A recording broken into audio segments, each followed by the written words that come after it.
My sister's words, uneducated and poor, echoed in my ears long after the phone call ended.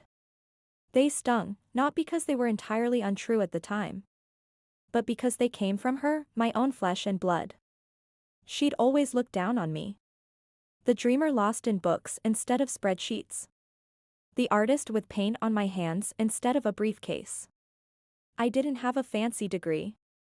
My education was the library, the museum, the bustling market where I learned to haggle and hustle. My portfolio was filled with sketches, not stocks. But I had something she lacked, vision. I channeled my hurt into action.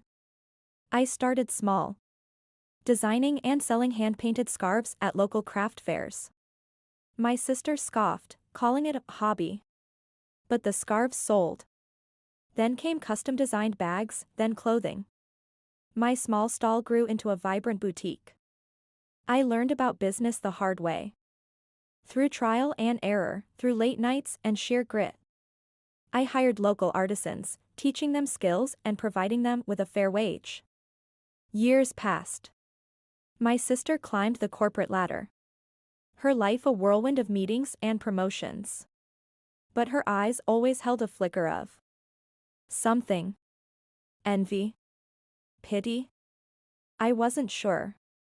Then came the family crisis. Our parents' health deteriorated, and the medical bills piled up. My sister, with her high-powered job, was the obvious choice to handle the finances.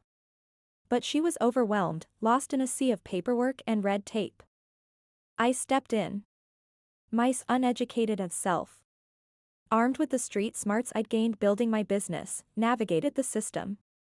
I negotiated payment plans, researched assistance programs, and advocated for our parents with a fierceness I didn't know I possessed. I leveraged my connections within the community, the people I'd supported and who now supported me. In the end, I saved our family from financial ruin. My sister, the educated one, stood by, speechless. The tables had turned. I wasn't the black sheep anymore. I was the cornerstone. I hadn't sought revenge. I had simply built my own empire, brick by painful brick. Proving that education comes in many forms.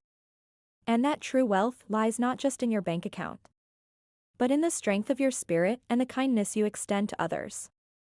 My sister's words still echoed. But now, they were a faint whisper, drowned out by the resounding symphony of my success.